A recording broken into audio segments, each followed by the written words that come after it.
성자의 길. 이 소설의 시대적 배경이 되어 있는 춘추시대란 기원전 770년에서부터 기원전 403년까지의 약 300년간을 말한다.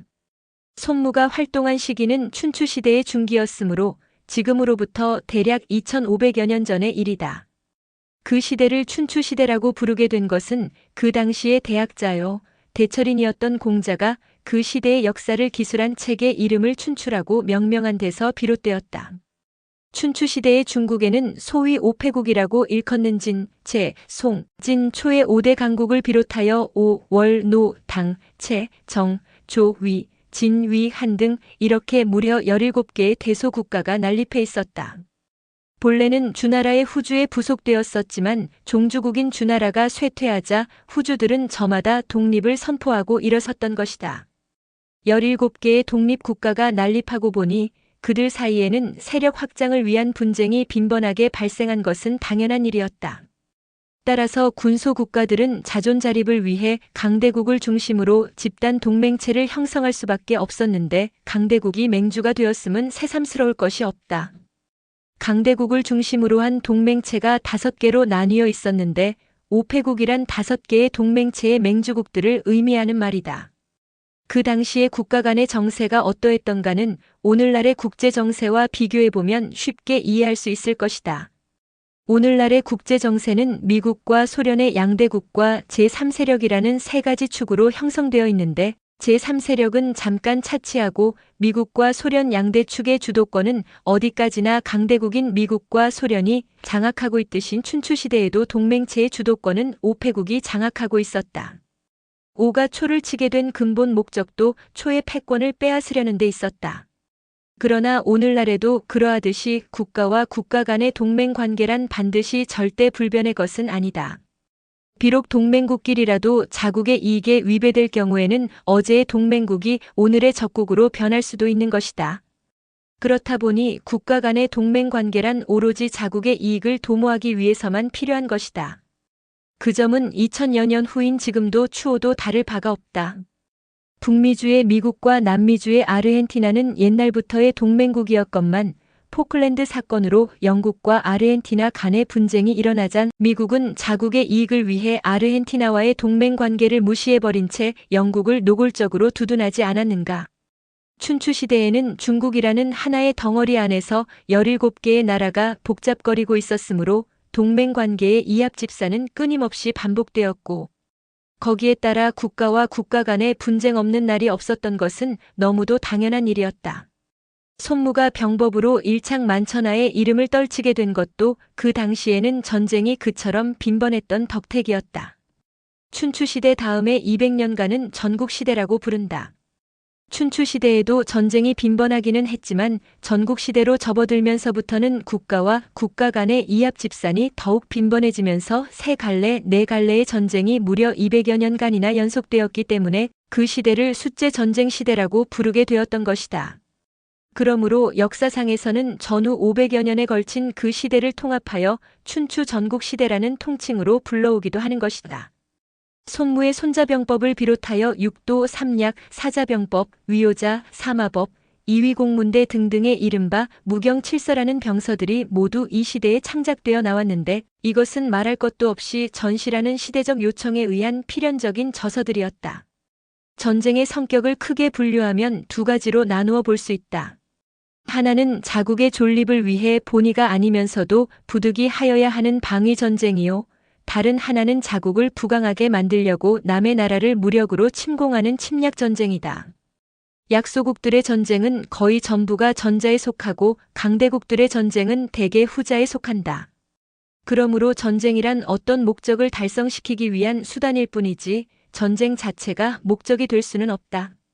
그러나 여러 나라들이 서로 간에 얽히고 설켜 돌아가다 보면 본의 아니게 남의 전쟁에 휩쓸려 들어가게 되는 경우도 종종 없지는 않지만 그런 경우는 특별한 예외일 것이다. 아무튼 전쟁이 일단 시작되면 이유 여하를 막론하고 전쟁은 이겨놓고 보아야 할 일이다. 왜냐하면 성즉군왕이요 패증역적이라는 모순된 논리가 전쟁에서만은 만고의 진리처럼 통용되어 오고 있기 때문인 것이다. 그러나 전쟁이 일어나면 많은 인명과 많은 재물을 손실하게 되는 것은 어쩔 수 없는 일이다. 따라서 민생은 도탄에 빠져버리게 된다. 백성들을 잘 살게 하기 위해 한다는 전쟁이 결과적으로는 평화를 파괴할 뿐만 아니라 백성들을 빈곤과 전란의 구렁텅이로 몰아넣게 되는 것이다. 그것은 전쟁 자체가 안고 있는 커다란 모순이라고 볼 수밖에 없다. 그러나 사람은 눈앞의 현실에만 집착되기 쉬운 법이어서 전시에는 누구나 싸워서 이길 연구만 할 뿐이지 전쟁을 미연에 방지해 보려는 근본적인 문제에는 생각이 미치지 못한다. 그러기에 춘추 전국 시대에는 이미 말한 바와 같은 병법 연구서들이 우후죽순처럼 쏟아져 나왔다. 그러나 그 시대에도 한 사람의 예외적인 인물이 있었다. 일찍부터 전쟁의 모순점에 착안하여 전쟁 반대론을 정면으로 주장하고 나선 사람이 있었으니 그는 당대의 대지성이었던 공자였다. 그러면 공자는 어떤 인물이었던가 알아보기로 하자. 이제 그의 사람됨을 잠시 살펴보자. 공자의 조상은 본디 송나라 사람이었다. 그의 6대조인 정고보는 송나라에서 벼슬을 지냈는데 사람됨이 어찌나 어질고 충성스러웠던지 처음에는 명을 받아 사가 되었고 두 번째는 명을 받아 대부가 되었고 세 번째는 명을 받아 경이 될 정도였었다. 그러나 정고보는 인품이 워낙 공손하여 한 번 명을 받고 나서는 누구에게나 머리를 숙였고 두 번 명을 받고 나서는 누구에게나 허리를 굽혔고 세 번 명을 받고 나서는 누구 앞에서나 땅에 엎드릴 지경이었다. 그러면서도 높은 사람 앞에서는 결코 비굴하지 않았다. 그는 집안이 청빈하기 이를 데 없어서 아무리 벼슬이 높아도 끼니는 언제나 죽을 쑤어 연명할 지경이었다. 어쩌다가 여재가 생겨도 살림에 보탰을 생각은 아니하고 가난한 사람들에게 한 푼도 남기지 않고 나눠주곤 했었다. 그러기에 입을 가진 사람은 그를 칭찬하지 않는 사람이 없었고 지각 있는 늙은이들은 정고보를 존경하는 나머지 공리문중에서 언젠가는 반드시 위대한 인물이 나오게 되리라 하는 예상까지 하고 있었다. 그 후 정고보가 세상을 떠나자 후손들은 노나라로 이주하여 살았다. 정고보의 5대손인 숙량을은 안징제를 아내로 맞아 아들을 낳았는데 그 아이가 바로 후일의 공자였던 것이다. 공자의 이름은 구이며 자는 중리다. 공자는 어릴 때부터 글 읽기를 좋아하였고 아무리 비위에 거슬리는 일이 있어도 남과 싸우는 일이 없었다. 장난을 하여도 반드시 제사놀이를 하였고 어떤 일에나 예의범절이 분명하였다. 그는 젊었을 때 노나라의 창고지기 노릇을 한 일이 있었는데 곡식을 다루는 일이 언제나 공정하였고 토후 사직의 관원이 되자 가축들이 잘 자라기도 했고 놀랍도록 번식했다. 그러나 그는 벼슬에는 욕심이 없고 오직 학문에만 뜻이 있어 언제든지 그의 손에서 책이 떠난 적이 없었다. 주역이라는 책을 3000번이나 읽었다는 사실만 보아도 그가 얼마나 무서운 학구가였는가를 알 수 있을 것이다. 공자는 철두철미 평화주의자였다. 그는 전쟁에 대해 다음과 같은 견해를 가지고 있었다. 정치란 본디 세상을 바르게 다스려 나간다는 뜻이다. 그러므로 정치만 잘 해나가면 전쟁이 일어날 리가 만무하다. 왜냐하면 각국 군주들이 덕치만 베풀어 나가면 싸움을 안 하고도 제각기 얼마든지 잘 살아나갈 수 있기 때문이다. 그럼에도 불구하고 전쟁이 빈번하게 일어나는 것은 군주가 올바른 정치를 하려는 생각은 아니하고 남의 나라를 억지로 빼앗으려고 하기 때문이다.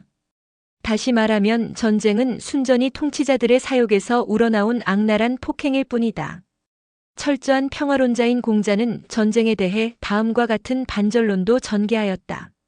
헤엄을 잘 치는 자는 물에 빠져 죽게 되고 나무에 잘 오르는 자는 나무에서 떨어져 죽게 되듯이 전쟁을 좋아하는 군주는 전쟁으로 나라를 패망하게 만든다. 폭력이 폭력을 불러일으키는 것은 자연의 섭리인 까닭에 모든 일을 전쟁으로 해결하려면 전쟁은 무한히 반복될 뿐이다.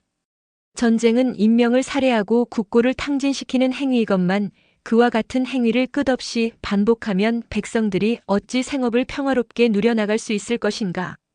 그러므로 올바른 군주는 덕치와 법치로 백성들을 편하고 즐겁게 살아갈 수 있도록 다스려 나가야 하는 것이다.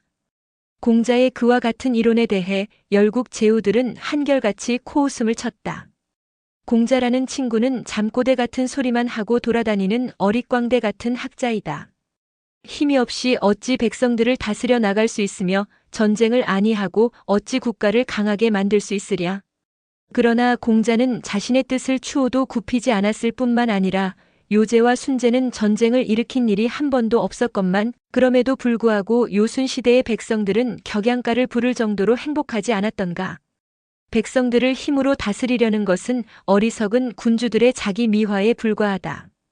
덕과 정도로서 해결할 수 있는 일을 어찌하여 폭력으로 해결해야 하느냐 말이다. 하고 전쟁론자들을 강경하게 비난하였다. 공자는 평화론을 입으로 주장할 뿐만 아니라 자신의 뜻을 만천하에 널리 알리기 위해 이웃나라인 송정진 위제조초 등으로 14년간이나 떠돌아다니며 유세를 계속하였다. 그 과정에서 그는 많은 사람들로부터 상가집계라는 경멸도 받아왔지만 그의 이론에 탐복하여 제자가 된 사람도 3,000명이 넘었다. 오늘날 우리가 잘 알고 있는 안회자로자공증자 같은 대학자들도 모두 공자를 따르게 된 제자들이었다. 공자가 정치의 이상론을 그처럼 열심히 유세하고 돌아다녔음에도 불구하고 공자의 뜻을 받아들이는 군주는 좀처럼 없었으므로 제자 자공은 하도 안타까워서 하루는 스승에게 이렇게 말한 일이 있었다. 선생님께서 가르치시는 도는 하도 훌륭하여 천하 사람들이 아무도 받아들이려고 하지 않으니 이를 어찌하면 좋겠습니까? 거기에 대해 공자는 즉석에서 이렇게 대답하였다. 자공아, 너무 염려하지 마라. 훌륭한 농부는 좋은 씨를 골라서 뿌리지만 반드시 수확이 많다고는 볼 수 없다. 훌륭한 목수는 솜씨가 뛰어나지만 그가 만든 물건이 반드시 사람들의 마음에 든다고는 볼 수 없다. 군자는 돌을 닦고 조리를 바로잡으려고 할 뿐이지 남이 받아들이지 않는 것을 걱정할 필요는 없느니라. 공자의 정치 이념은 어디까지나 백성들을 잘 살게 해야 한다는 점에 있었다. 임금은 백성들을 잘 살아가게 하기 위해 필요한 존재이지 백성들이 임금을 위해 존재하는 것은 아니다라는 것은 공자의 일관된 정치 이념이었다. 공자는 백성들을 사랑으로 다스려 나가지 못한다면 그 사람을 어찌 참된 군주라고 말할 수 있으랴 하고 비판한 일도 있었다. 공자의 정치 이념을 분석해보면 그것은 오늘날의 민주주의의 이념과 완전히 일치됨을 알 수 있다. 그는 지금부터 2400여 년 전에 이미 그와 같은 정치 이념을 주장했으니 그 어찌 놀라운 일이 아니라고 말할 수 있으랴. 공자는 나라를 잘 다스려 나가기 위한 기본 조건의 하나로 법이라는 것을 존중하였다. 지금도 법치 국가라는 말을 흔히 써오고 있지만 공자는 이미 옛날에 나라를 평화롭고 안정되게 운영해 나가려면 무엇보다도 법 질서를 확립해야 한다고 말한 일도 있었다. 그가 말하는 법 질서란 반드시 법률만을 말한 것은 아니었다. 삼강오륜이나 인의 예지도 넓은 의미에서는 법 질서에 속한다고 생각하고 있었던 것이다. 공자가 말한 법은 백성들을 처벌하기 위한 법을 말하는 것이 아니고 백성들을 올바른 길로 선도해 나가는 수단을 말하는 것이었다. 옛날 은나라에는 길에 재를 버리는 사람은 손목을 자른다는 법이 있었다. 공자의 제자 자공은 그 법이 너무도 가혹하게 여겨져서 어느 날 공자에게 이렇게 여쭈어 본 일이 있었다. 선생님, 옛날 은나라에서는 길에 재를 버리는 사람은 손목을 자른다는 법이 있었는데 그것은 너무 가혹한 법이 아니옵니까? 공자는 그 질문에 대해 다음과 같이 대답하였다. 그것은 다스릴 줄 아는 사람이 제정한 법이었다고 나는 생각한다. 얼른 생각하기에는 길에 재를 버리는 일이 무슨 대단한 일이라고 손목을 자르냐고 할 사람이 있을지 모른다. 그러나 실상은 그렇지 않다. 길에 재를 버리면 그 재가 바람에 날려서 많은 사람이 눈병이 나고 온갖 곳이 더럽혀지게 된다. 그러면 그 사람들은 신경이 날카로워져서 재를 버린 사람과 시비를 벌이게 되고 싸움이 격화되면 살인극도 연출하게 될 것이다. 그러므로 길에 재를 버리는 것은 살인극의 근원을 뿌리는 것과 다름이 없다. 그런 사람을 어찌 가볍게 처벌할 수 있겠느냐? 재를 버리지 않는 일은 누구나가 실천할 수 있는 쉬운 일이요, 손목을 잘린다는 것은 누구나가 싫어하는 일이다. 그러므로 쉬운 일을 실천에 옮겨서 싫어하는 일을 당하지 않도록 하는 것이 그 법의 기본 사상이 아니겠느냐? 이와 같은 대답으로 미루어 보아 공자가 법을 숭상하는 목적은 처벌에 있는 것이 아니고 어디까지나 선도에 있었던 것임을 알 수 있는 것이다. 공자는 여러 나라로 돌아다니며 유세를 하는 중에 한 번은 초나라에도 들렀던 일이 있었다. 오초 대전이 종결된 직후의 일이어서 그때만 해도 초나라의 산과 들에는 전사한 군인들의 시체가 질비하게 썩어나고 있었다. 공자는 그 시체들을 바라보며 제자들에게 이렇게 개탄하였다. 전쟁이 얼마나 비참한 일인가를 저 시체들을 보고도 알 수 있는 일이다. 나라의 보배인 젊은이들이 전쟁 때문에 이처럼 무참하게 죽어갔으니 전쟁이 있어가지고서야 백성이 어찌 마음을 놓고 생업에 종사할 수 있겠느냐. 어떤 일이 있어도 전쟁만은 하지 말아야 한다. 그러나 정작 초나라 사람들은 공자의 평화론을 누구도 받아들이려고 하지 않았다. 그들은 오나라 군사에게 혹독하게 당한 것만이 생각나서 저마다 이를 갈며 우리들은 하루빨리 군사를 많이 양성하여 어떤 일이 있어도 오나라를 우리 손으로 쳐부숴야 한다. 하고 서륙전을 준비하기에 여념이 없었다. 공자는 그런 광경을 볼 때마다 개탄을 금할 길이 없었다. 싸움을 하지 않고도 초나라는 초나라대로 잘 살아갈 수 있고 오나라는 오나라대로 잘 살아갈 수 있는데 왜들 싸우려고 하는지 나는 그 심정을 도무지 이해할 수가 없다. 한번 싸움이 시작되면 폭력은 폭력을 불러일으켜서 전쟁은 끝없이 반복되게 마련인데 열국 제후들은 그와 같이 단순한 이론을 어찌하여 이해를 못할까? 그러나 공자의 평화론을 이해하지 못하는 사람은 군주들만이 아니었다. 초나라 백성들도 전쟁에 진 것을 절치부심하면서 이렇게 말하고 있었다. 오나라에 손무라는 자가 없었던들 우리는 오나라에게 그처럼 허무하게 지지는 않았을 것이다. 그러므로 우리가 오나라에 서륙을 하려면 무엇보다도 병법을 열심히 연구해야 한다. 공자는 그와 같은 말을 듣고 제자 자공에게 묻는다. 초나라 사람들의 말을 들어보면 그들은 손무라는 사람 때문에 진 것처럼 여기고 있는데 손무란 도대체 어떤 사람이냐? 자공이 대답한다. 손무는 본시 병법을 연구하는 제나라 사람이온데 후에 오나라에 가서 오자서와 함께 오왕을 도와 초나라를 대파한 사람이옵니다. 공자는 그 말을 듣고 매우 마땅치 않은 기색이었다. 손무는 남의 나라에까지 가서 전쟁을 일으키게 했다면 그 사람이야말로 전쟁의 원흉이 아니냐? 손무가 전쟁의 원흉인지 아닌지 거기까지는 모르오나 그 사람이 병법 연구의 대가인 것만은 누구도 부인 못하는 사실이옵니다. 공자는 그 말을 듣고 더욱 못마땅한 듯 고개를 가로저었다. 병법을 연구했다면 학식이 많은 사람임이 분명한데 유식한 사람이 도의를 연구할 생각은 아니하고 하필이면 사람을 죽이는 병법을 연구했단 말이냐? 내가 그 사람을 한번 만나보고 싶구나. 공자는 병법 연구의 대가라는 손무를 직접 만나 설득해보고 싶었다. 그런 사람을 설득하는 것이 전쟁을 방지하는 데 크게 도움이 될 것 같았기 때문이었다. 그러나 자공이 대답한다. 손무는 지금 오나라의 대사구로 있기 때문에 여기서는 그를 만날 수가 없사옵니다. 그거 참 유감스러운 일이로구나. 병법 연구의 대가라는 말은 인명을 대량 학살하는 명수라는 뜻이 되는데 그런 사람이 일국의 정권을 좌우하고 있다니 그래가지고서야 세상이 어찌 평화로울 수가 있겠느냐. 선생님, 저는 일전에 어떤 사람으로부터 손무의 병법에 대해 들은 이야기가 있사온데 손무는 사람을 죽이지 아니하고 전쟁에 이기는 방법을 연구하고 있다는 것이었습니다. 공자는 그 말이 매우 못마땅한지 입맛살을 찌푸린다. 사람을 죽이지 아니하고 전쟁에 이기다니 그게 어디 말이 되는 소리냐? 전쟁을 하는 이상 어찌 사람을 전혀 죽이지 아니할 수야 있겠습니까? 많은 손무가 연구하는 병법은 사람을 적게 죽이고 전쟁에 이기는 병법이라는 것이었습니다. 사람을 적게 죽이거나 많이 죽이거나 간에 전쟁이라는 것은 사람을 죽이는 행위임에는 틀림이 없지 않느냐. 어떤 형태의 전쟁이든 간에 전쟁은 인명을 살해하는 행위라는 것만은 누구도 부인을 못할 것이다. 그건 그렇습니다마는 자공은 공자의 말에 머리를 숙였다. 공자는 무엇을 생각하는지 잠시 말이 없다가 문득 자공아 하고 제자를 부른다. 네, 왜 그러십니까, 선생님?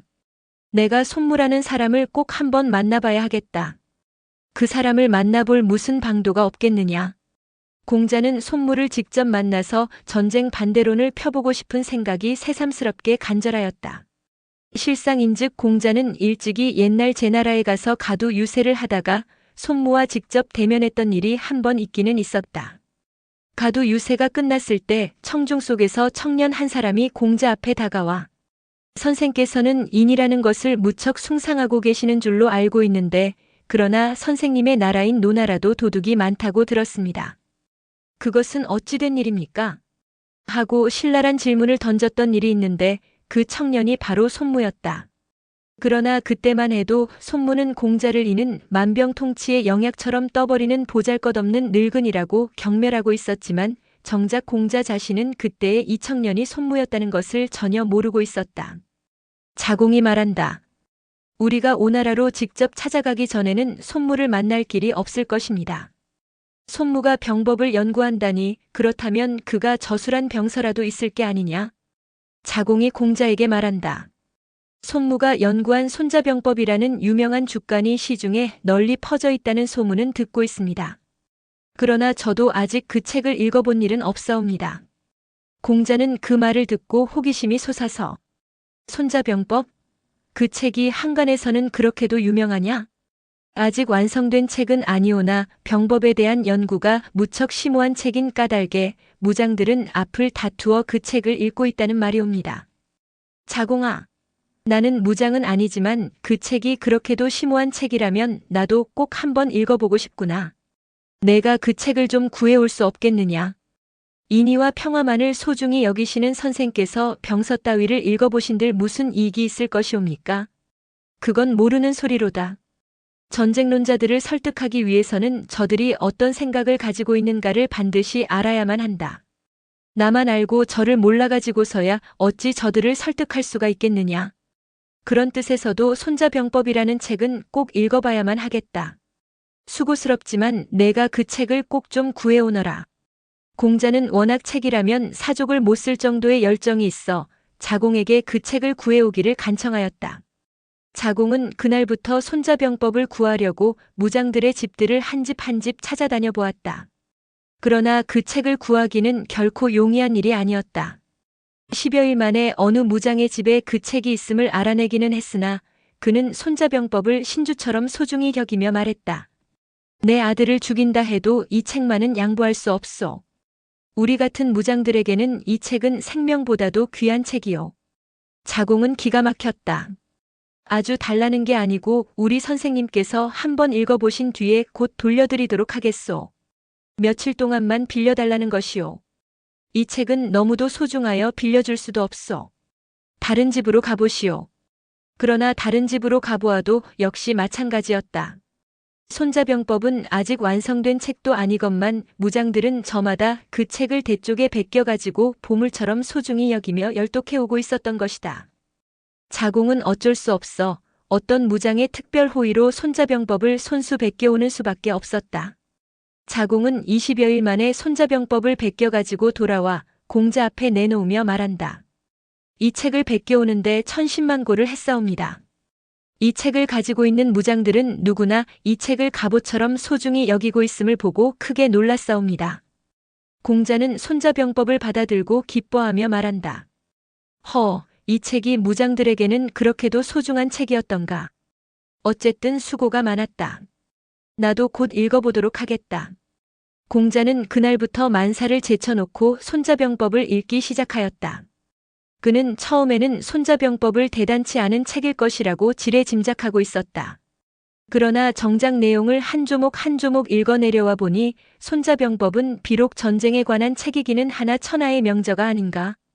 공자는 손자병법을 읽고 또 읽었고 몇 차례를 되풀이해 읽어보았건만 읽으면 읽을수록 뜻이 깊고 내용이 풍부함에 놀라지 않을 수 없었다. 그는 하도 감격스러워 자공에게 말한다. 자공아, 나는 손자병법이라는 책을 단순한 병서인 줄로 알고 있었는데 정작 읽어보니 손자병법이야말로 천하의 명저로구나. 자공이 웃으면서 대답한다. 선생님께서 병서를 읽어보시고 감탄하시는 데는 놀라지 않을 수 없사옵니다. 그러면 손자병법도 시경이나 주역과 같은 명저라는 말씀이시옵니까? 시경이나 주역과 비교할 수야 있겠느냐마는 그러나 이 세상에 전쟁이 있는 한 이 책은 영원히 남을 명저임이 분명하다. 전쟁을 반대하시는 선생님께서 병서를 그처럼 찬양하실 줄은 몰랐습니다. 그러자 공자는 머리를 가로젓는다. 그렇다. 손자병법으로 인해 나의 사상의 변화를 일으킨 것은 아니다. 손무라는 사람이 전쟁을 주제로 해서 이 책을 쓴 것만은 매우 유감스럽지만 그러나 그가 전개한 기본 원리는 백방에 통할 수 있게 되어 있다. 그의 이론을 정치에 적용하면 치세의 서도 될 수 있고 사업에 적용하면 기업의 서도 될 수 있고 처세에 이용하면 처세의 서도 될 수 있으니 그 얼마나 훌륭한 책이냐. 무장들은 이 책을 단순한 병서라고만 생각하는 모양이지만 그것은 하나만 알고 둘을 모르는 자들의 편협한 해석이다. 전쟁을 주제로 해서 논리를 전개했으니 겉으로 보기에는 단순한 병서라고밖에 볼 수 없겠지만 이 책에 담긴 뜻은 모든 것에 통하는 천리라는 말이다. 자공은 공자가 손자병법을 칭찬하는데 적이 놀랐다. 선생님이 보시기에도 손자병법이 그렇게 대단한 책입니까? 그렇다. 이 책을 잘만 읽으면 누구든지 이 책에서 많은 것을 배울 수 있을 것이다. 자공아, 이 책을 읽고 나니 나는 손무라는 사람을 더욱 만나보고 싶구나. 여기는 오나라가 멀기는 하지만 아무리 멀어도 그 사람을 꼭 찾아가 만나봐야 하겠다. 너는 오늘부터 나와 함께 오나라로 떠나기로 하자. 자공은 너무도 뜻밖의 말에 크게 놀랐다. 예, 여기서 오도까지는 3,000리가 넘는데 선생님께서 직접 가시겠다는 말씀이십니까? 좋은 사람을 만나 배우러 가는 길에 어찌 멀고 가까움을 가릴 수 있겠느냐. 오늘로 길을 떠나자. 공자는 학문에 관해서만은 아무리 하찮은 사람에게도 물어보기를 부끄러워하지 않는다는 사람이었다. 게다가 그는 세 사람이 모이면 선악간에 그 중에는 나에게 배움을 줄 만한 스승이 반드시 있는 법이다라고 믿어오는 사람이기도 하였다. 그러므로 그가 손자병법을 읽어보고 그 책의 저자인 손무를 직접 만나보고 싶어하는 것은 너무도 당연한 일이었는지 모른다. 그러나 초나라에서 오도까지는 머나먼 3,000리 길이 아닌가. 자공이 말한다. 선생님, 손무는 50밖에 안 된 사람입니다. 그런 사람에게 선생님께서 무엇을 배우실 수 있겠습니까? 무슨 소리. 학문을 배우는데 나이가 무슨 상관이냐? 손자병법을 읽어보니 그 책은 단순한 병서가 아니고 나라를 보존해 가기 위해서는 국력을 어떻게 튼튼하게 해야 한다는 점을 역설한 귀중한 책이기도 하다. 나는 인의 예지를 통해 세상을 평화롭게 이루어 나가자고 주장하는데 반해 손무는 무력을 길러서 평화를 유지하자고 주장하고 있으니 그와 나는 수단이 다를 뿐이지 목적은 추호도 다를 바가 없다. 그러니 내가 어찌 그 사람을 만나보지 않을 수 있겠느냐. 그러나 자공은 공자의 건강을 생각하며 길을 떠날 용기가 나지 않았다. 70고령의 노쇠한 몸으로 3,000리라는 장거리 여행을 떠나는 것은 너무도 무리였기 때문이었다. 선생님, 오도까지 가자면 2달 가까이 걸려야 할 터인데 도중에 병이라도 나시면 어떡하십니까? 더구나 오나라는 기후가 몹시 더운 나라입니다. 죽고 사는 것은 천수에 관한 것, 죽음이 무서워서 가야 할 길을 안 갈 수는 없는 일이다. 어서 길을 떠나자. 학문을 위해서는 죽음도 아끼지 않는 공자였다. 그러기에 그는 아침에 도를 깨달으면 저녁에 죽어도 좋다라고까지 말하지 않았던가. 자공은 어쩔 수 없어 길 떠날 준비를 서둘렀다. 그런데 다행인지 불행인지 두 사람이 길을 막 떠나려고 하는 찰나에 공자의 고국인 노나라에서 돌연 사자가 찾아왔다. 대왕께서 선생님을 급히 모셔오라는 분부가 계셔서 왔사옵니다. 대왕께서 나를 부르신다고요? 나 같은 늙은 사람을 무슨 일로 부르신다고 합니까? 자세히는 모르오나 나라에 중대사가 생겨서 선생님의 지혜를 빌어야 할 것 같사옵니다. 나는 오나라로 손무라는 사람을 찾아가려는 참이었는데 대왕께서 부르신다면 어쩔 수 없는 일이로군. 이리하여 공자는 손무와 만나기를 중지하고 고국으로 급히 돌아가는 수밖에 없었다. 만약 그때에 공자와 손무가 직접 만났더라면 춘추 전국시대의 중국 역사는 크게 달라졌을지도 모를 일이었다. 그러나 두 사람은 불행하게도 직접 만날 기회가 없었기 때문에 그로부터 300여 년간은 전쟁이 줄곧 계속되었던 것이다. 노왕 정공은 열국으로 돌아다니며 평화론을 유세 중인 공자를 무엇 때문에 급히 불러오게 된 것일까? 그 이유는 이러하였다. 그 당시 제나라는 모사 안영과 용장 양저 등의 노련으로 국력이 강대해지자 이웃 나라인 노나라를 함부로 침범하여 노나라의 영토인 문양 땅을 무단 점령하였다. 그러고 나서는 사자를 보내 화친을 제의해왔다. 남의 나라 땅을 무단 점령하고 나서 화친을 제의해왔다는 것은 말이 안 되는 소리이다. 이른바 강대국의 횡포였다. 그러나 노나라로서는 화친을 거부하고 빼앗긴 땅을 찾아오려면 전쟁을 할 수밖에 없는데 제나라를 상대로 싸우기에는 국력이 너무도 미약하였다. 이에 노나라에서는 중신 회의를 열었는데 대부 중소는 제왕 경공이 무슨 꿍꿍이 속으로 화친을 제의해 왔는지 모르오니 우리는 그런 제의에 응할 필요가 없사옵니다. 하고 말하고 대부 계사는 우리가 그들의 제안에 응하지 않으면 그들은 우리가 겁을 내는 줄로 알 것이므로 대왕께서는 제왕을 만나 당당하게 우리의 영토 회수를 주장하셔야 하옵니다. 하고 반대 이론을 제의하였다. 그런 모양으로 국론의 통일을 보지 못하게 되자 노왕은 사람을 보내 공자를 급히 불러오게 한 것이었다. 공자가 급히 돌아오자 노왕은 지금까지의 경위를 자세하게 말해주고 나서 이렇게 물었다. 제왕 경공이 나와 협곡산에서 만나 화친을 맺자고 제의해 왔는데 선생은 이 문제를 어떻게 처리하는 것이 좋을 것 같소이까? 공자가 잠시 생각해 보다가 대답한다. 화친을 맺자는 것은 매우 좋은 일이온데 그것을 어찌 마다할 수 있소리까? 그러나 남의 나라 땅을 무단 점령하고 나서 화친하자는 것은 이치에 어긋나는 일이므로 빼앗아간 땅을 먼저 돌려받고 나서 화친을 맺자고 주장하셔야 하실 것이옵니다. 노왕이 고개를 끄덕이며 말한다. 진실로 옳은 말씀이시오. 그러나 제왕이 우리의 그러한 주장을 고분고분 들어줄는지가 문제이구려. 공자가 다시 말한다. 이치에 합당한 일을 어찌 들어주지 않을 수가 있소리까? 우리가 정정당당하게 정론을 내세우면 반드시 들어주게 될 것이옵니다. 동석했던 중신들은 공자의 주장에 모두 회의적인 고개를 끄덕였다. 노왕도 고개를 기울이며 그럴까요? 공자가 다시 힘주어 말한다. 만약 제왕에게 일편의 양심이라도 있다면 우리의 주장을 꺾으려고는 하지 못할 것이옵니다. 그러고 잠시 있다가 만약 대왕께서 제왕을 만나러 가신다면 매우 외람된 말씀이오나 소신을 데리고 가주시면 고맙겠나이다. 하고 말하였다. 노왕 정공은 공자가 동행하고 싶다는 말에 크게 기뻐했다. 선생께서 같이 가주신다면 우리로서는 크게 도움이 되겠습니다. 그러나 협곡산에서 제왕과 만나는 일은 공식 회담이므로 아무 공직도 안 가지고 계신 선생이 동참하시면 상대편에서 이 일을 제기하지 않을까 걱정됩니다. 그러자 옆에 있던 대부 계사가 얼른 이렇게 말한다. 전하, 그 문제는 걱정할 바가 못되옵니다.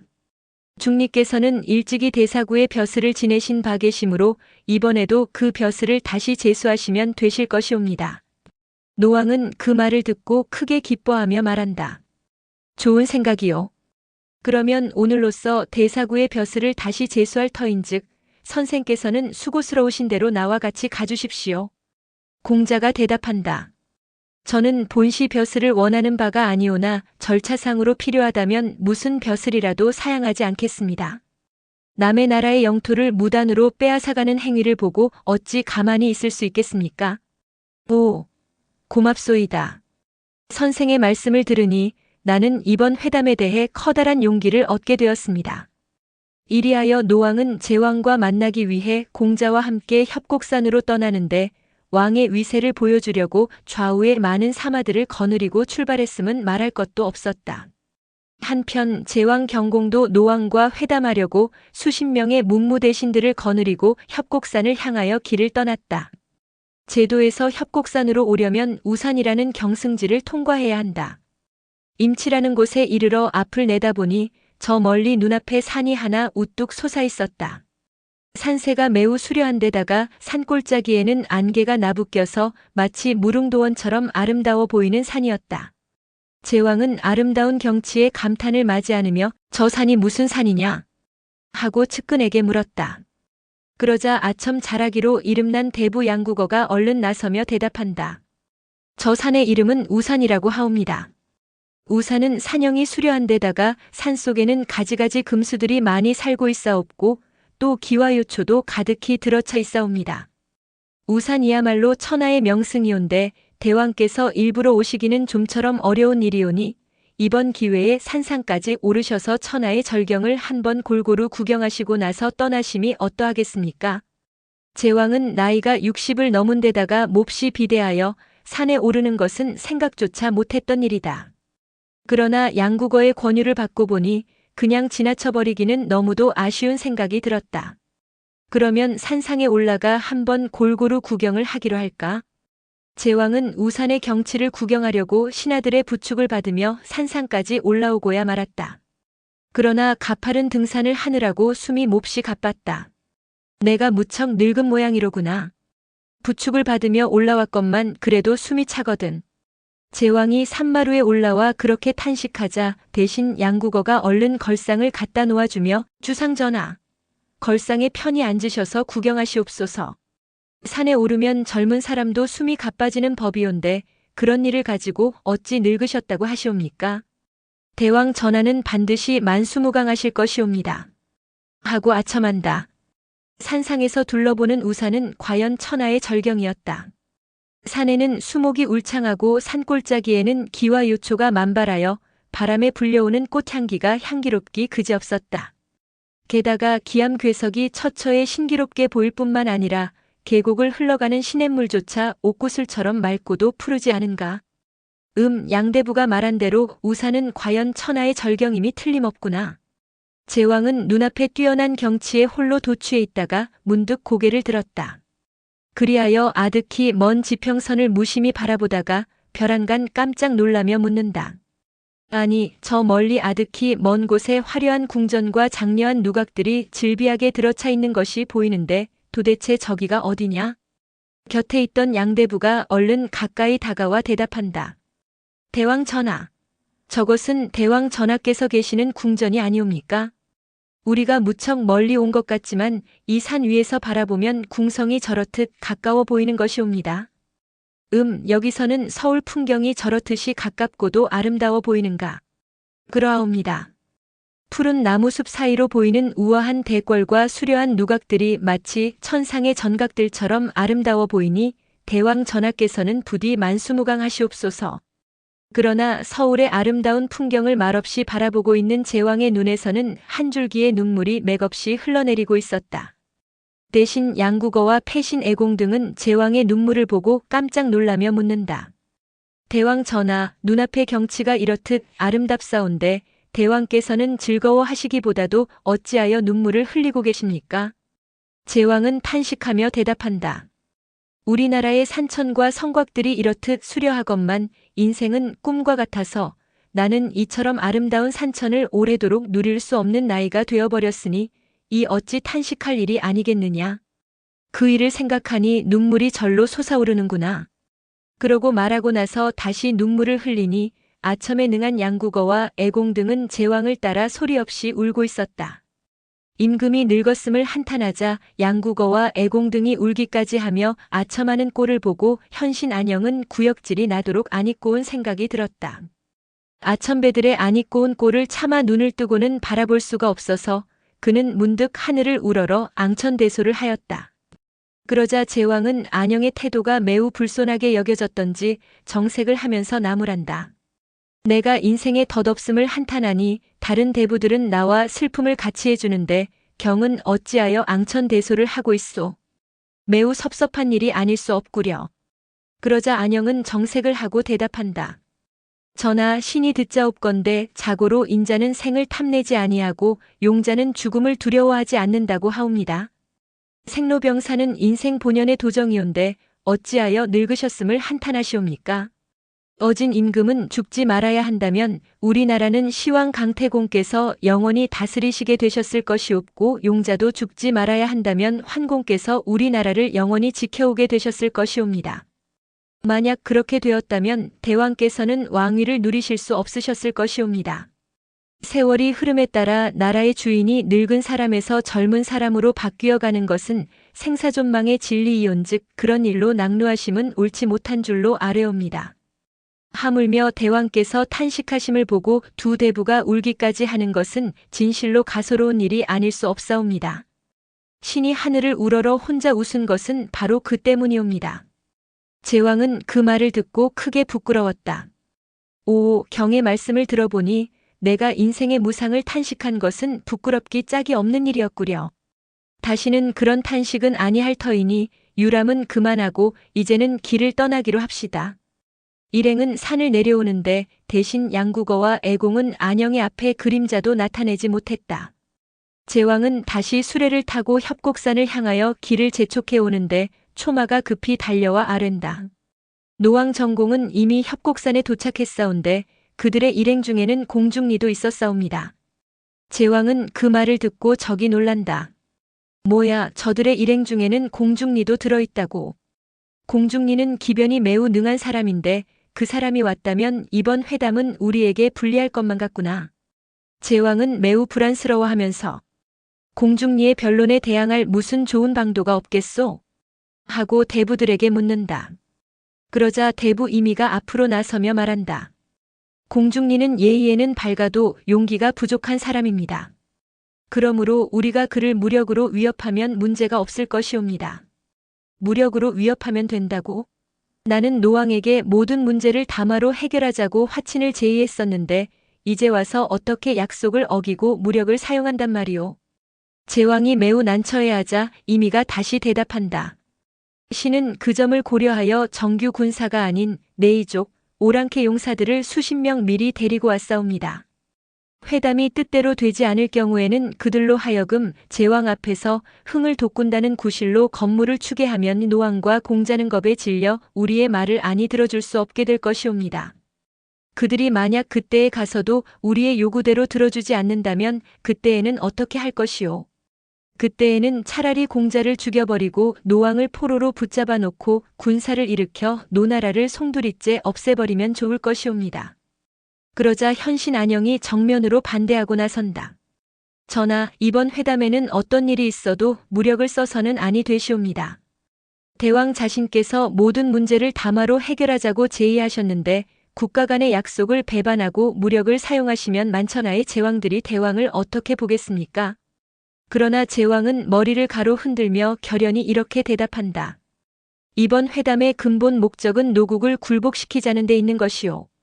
그러므로 저들이 우리의 말을 들어주지 않을 경우에는 부득이 무력을 사용할 밖에 없을 것이오. 왕의 결의가 확고부동하다는 것을 보고 안영은 더 이상 아무 말도 하지 않았다. 이윽고 양국 왕들은 협곡산 기슭에 있는 축기라는 마을에서 만나 연회를 베푸는데 그 자리에는 양국 중신들도 모두 참석해 있었다. 연락이 한창 무르익어 가자 제나라의 대부 이미가 제왕 앞에 나와 아뢰었다. 대왕 전하, 양국 원수들께서 화기애애하게 환담을 나누시니 이런 경사가 없사옵니다. 이 기회에 원로와 귀객들의 흥을 돋구어 드리기 위해 네이족들의 건물을 한번 추게 해보시면 어떠하겠습니까? 말할 것도 없이 그것은 미리 짜놓은 각본대로 말한 것이었다. 제왕은 그 말을 듣고 고개를 크게 끄덕이며 말한다. 그것 참 기발한 생각이요. 그러면 지금 곧 그들을 불러다가 손님들 앞에서 건물을 추어 보이도록 하오. 그리고 이번에는 노왕을 보고 말한다. 우리나라에는 네이족들이 즐겨 추는 건무라는 춤이 있는데 그 춤은 다른 나라에서는 볼 수 없는 매우 진귀한 춤이니 대왕에게 한번 보여드리도록 하겠소이다. 제왕의 허락이 내리자 이미는 미리 대기시켜 두었던 30여 명의 범강장다리 같은 네이족 무부들을 연회장으로 몰고 들어오는데 그들의 모양새는 첫눈에 보아도 몸서리가 처질 정도로 기괴하였다. 그들은 호랑이와 곰과 사자 같은 각종 맹수의 가죽을 몸에 휘감고 있는 데다 얼굴에는 금은 보화로 장식한 가면을 쓰고 있었고 손에는 장창과 철퇴 같은 무기를 들고 있었다. 그들은 양국 군주들이 앉아있는 단상으로 달려 올라오더니 춤을 춘답시고 장창과 철퇴를 휘둘러대며 노왕의 주위를 뛰어돌아가고 있는 것이 아닌가. 그 무시무시한 광경은 마치 노왕을 금방이라도 죽여버릴 듯한 기세였다.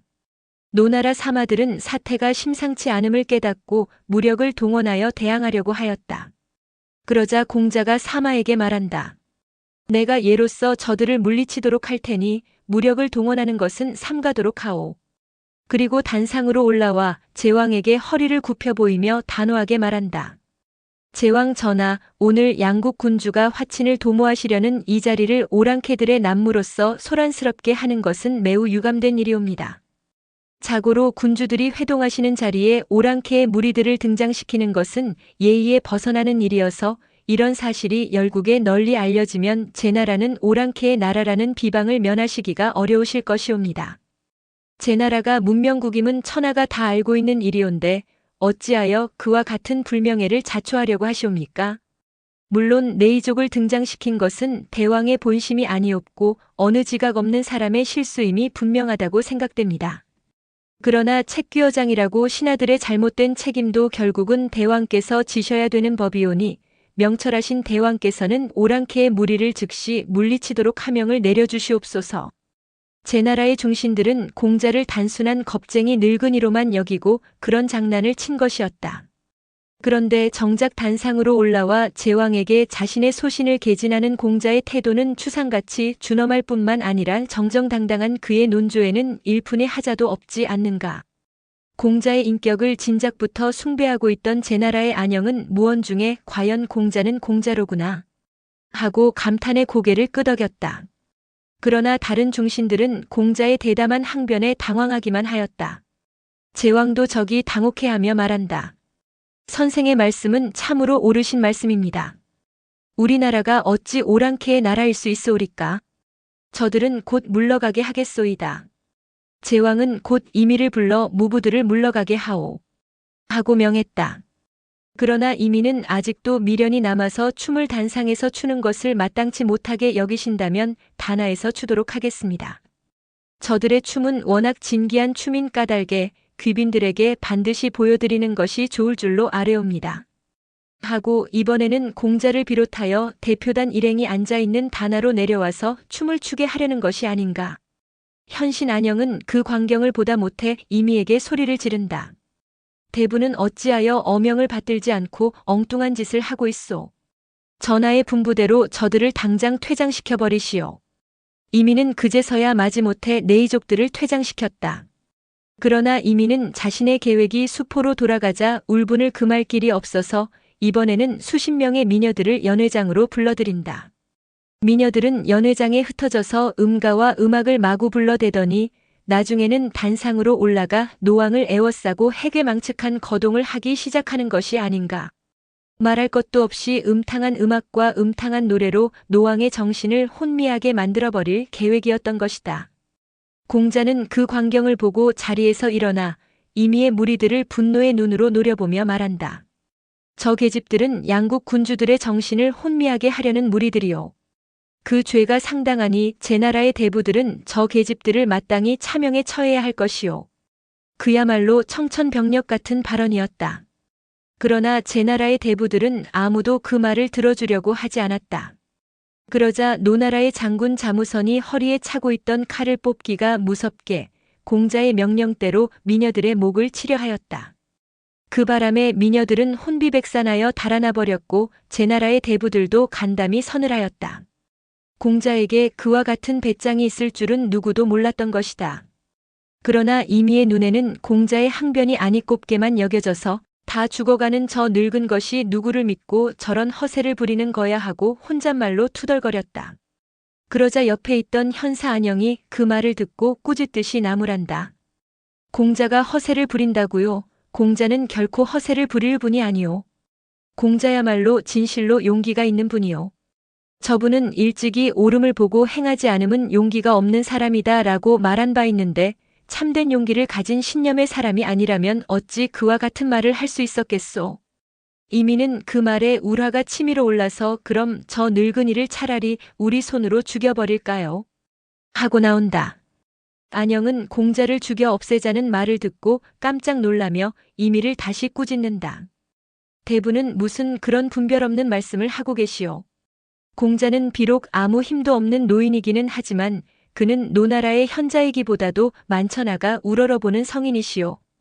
만약 그 어른을 살해하면 우리나라는 천하의 공적이 될 터인데 그때의 사태를 어떻게 수습하려고 그런 망동을 감행하겠다는 말씀이오. 그러면 죽이겠다고 협박 공갈만이라도 하겠소. 그것도 안 될 말씀이오. 그분은 일찍이 지사와 인자는 살기 위해 인을 해치는 일이 있어도 안 되고 인을 이루기 위해서는 목숨을 아껴도 안 된다고 말씀하신 바도 있었소. 그와 같이 확고부동한 신념을 가지고 있는 분에게 협박과 공갈이 무슨 효력이 있단 말씀이요. 안영은 이미를 그처럼 꾸짖고 나서도 그가 무슨 망동을 범할지 몰라서 곧 제왕에게 달려와 이렇게 보고하였다. 지각 없는 사람들이 공자를 죽여 없애려고 음모를 꾸미고 있으니 대왕께서는 그런 일이 없도록 엄령을 내려주시옵소서. 공자는 한 나라의 스승이 아니라 만천하의 정의로운 이들의 스승이므로 그를 살해하면 우리는 만천하의 분노를 피하기 어려울 것입니다. 제왕도 공자의 명성만은 일찍부터 들어 알고 있었다. 그러나 이번에 그를 직접 대해보니 공자를 섣불리 죽였다가는 무슨 변란이 일어날지 크게 두려웠다. 그리하여 이미에게 철없는 짓을 하지 못하도록 엄명을 즉시 내렸다. 이윽고 연회가 끝나자 양국 대표들은 양국 군주를 중심으로 정식 회담이 시작되었다. 그리하여 양국 원수 간의 동맹 관계의 합의를 보자 제나라의 양국어와 노나라의 자무선이 공동으로 협정서를 작성하는데 양국어가 협정서의 문안에 다음과 같은 구절을 써놓은 것이 아닌가. 양국이 동맹을 맺은 뒤에 제나라에서 전쟁이 일어났을 때에는 노나라는 즉각 응원군을 보내야 한다. 만약 그 협약을 위배했을 경우에는 제나라는 천명으로서 노나라를 정벌하기로 한다. 강대국의 횡포를 노골적으로 노출시킨 일방적인 조건임은 말할 것도 없었다. 자무선은 그 조문을 보고 하도 어이가 없어 공자의 얼굴만 쳐다보았다. 공자는 아무 말도 하지 않고 한동안 깊은 생각에 잠겨 있다가 문득 사람들이 듣고 있는 앞에서 자무선에게 이렇게 명하였다.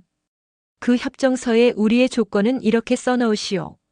만약 제나라가 노나라의 영토인 문양 땅을 돌려주지 않으면 노나라는 이 협약을 절대로 지키지 않을 것을 천지신명에게 맹세하노라. 라고 말이오. 그야말로 무서운 반격이었다. 제나라의 중신들은 공자의 폭탄 같은 선언에 모두들 크게 분노하였다. 그러나 공자는 그들의 분노를 들은 채도 하지 않고 제왕 앞으로 걸어 나오더니 허리를 정중하게 굽혀 보이며 아뢰었다. 대왕 전하에게 한 말씀 품하고 싶은 말이 있사옵니다. 제왕은 70노구의 공자가 위험한 자세로 나오는 바람에 자기도 모르게 옷깃을 바로잡았다.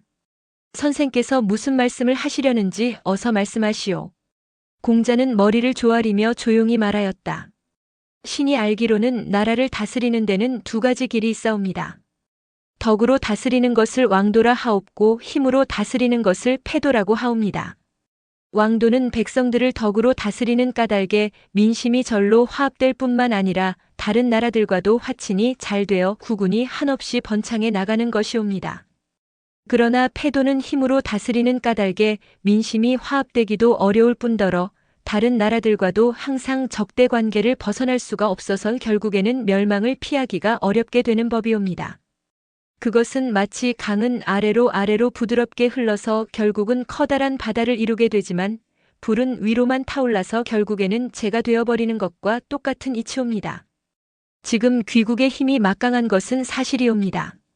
그러나 장사의 힘에는 한계가 있듯이 국가의 힘에도 한계는 있는 것입니다. 대왕께서는 보령이 이미 이순을 넘으셨으므로 무엇보다도 시급한 것은 생전의 국가의 방향을 올바로 잡아놓으시는 일이라고 생각되옵니다. 그러기 위해서는 우선 설린 정책을 쓰시도록 하시옵소서. 이웃나라와의 친목을 도모하지 못하면서 어찌 국가의 번영을 기할 수 있으리까? 공자가 열과 성을 다하여 설득하는 바람에 제왕은 무심중에 고개를 끄덕였다. 공자가 다시 말을 이어나갔다. 정치란 모든 것을 바로잡는 일이라고 하옵니다. 모든 일을 바로잡아 나가려면 무엇보다도 먼저 불의의 욕심을 버리셔야 하옵니다.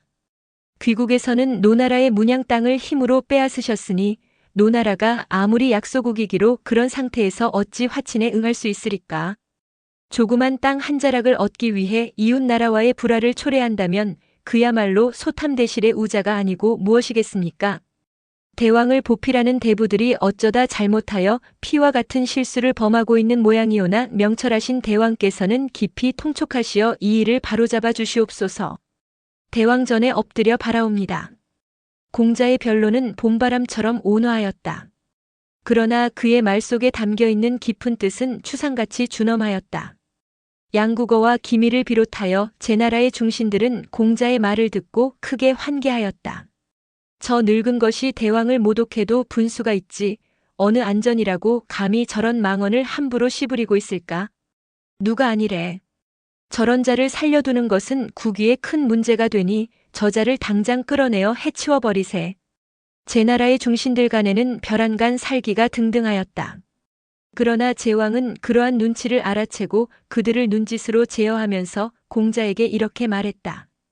나는 선생의 말씀을 듣고 많은 것을 깨달았소이다. 한 자락의 땅 조각을 얻기 위해 이웃 나라를 원수로 돌리려고 했던 것은 분명히 어리석은 생각이었소이다. 문제의 문양 땅은 오늘로써 노나라에 돌려드리겠소. 이제 앞으로 우리 두 나라는 영원히 화친을 도모해 나가기로 합시다. 제왕의 대영단의 노나라 중신들은 모두들 기쁨과 감사를 맞이 않았다. 그러나 제나라 중신들은 대경실색하며 노골적으로 불만스러운 표정을 보였다. 제왕은 그들을 꾸짖듯이 이렇게 타이르며 말했다. 노나라의 중신들은 임금을 군자의 도로 보필하고 있거늘 제경들은 어찌하여 이욕의 도로서 나를 보필한단 말이오. 이는 진실로 한심하기 그지없는 일이오. 이로써 노나라는 제나라에게 빼앗겼던 영토를 무사히 돌려받을 수 있게 되었다. 노왕은 귀국 후에도 공자를 언제까지나 조정에 두려 하였다. 그러나 공자는 벼슬을 끝끝내 사양하며 말했다. 신은 여생이 얼마 남지 않아서 최초의 신념대로 천하를 주유하며 좋은 친구들이나 널리 만나볼까 합니다. 공자가 죽기 전에 꼭 한번 만나보고 싶은 사람은 손자병법의 저자인 손무였다. 그리하여 오나라를 향하여 다시 길을 떠나려고 하는데 공교롭게도 그에게는 커다란 불상사가 발생하였다. 외아들 이가 50세에 해당되는 나이로 갑자기 죽었던 것이다. 게다가 참상의 슬픔이 채 가시기도 전에 이번에는 제자들 중에서도 공자가 후계자로 여겨 오던 안회가 32세로 또 죽었다. 공자는 얼마나 슬펐던지 하늘을 우러러 통곡하며 아, 하늘이 나를 망하게 하는구나. 하늘이 나를 망하게 하는구나 하고 울부짖기까지 했다. 그러나 그것이 끝이 아니었다. 그 다음 해에는 동생처럼 사랑하던 고제자 자로가 또 죽었다. 70고령의 공자는 꼬리를 물고 겹쳐오는 참상의 슬픔을 감당해낼 길이 없어 마침내 자기 자신도 병상에 눕고 말았다. 성자의 길은 고달프고도 힘들었던 것이다.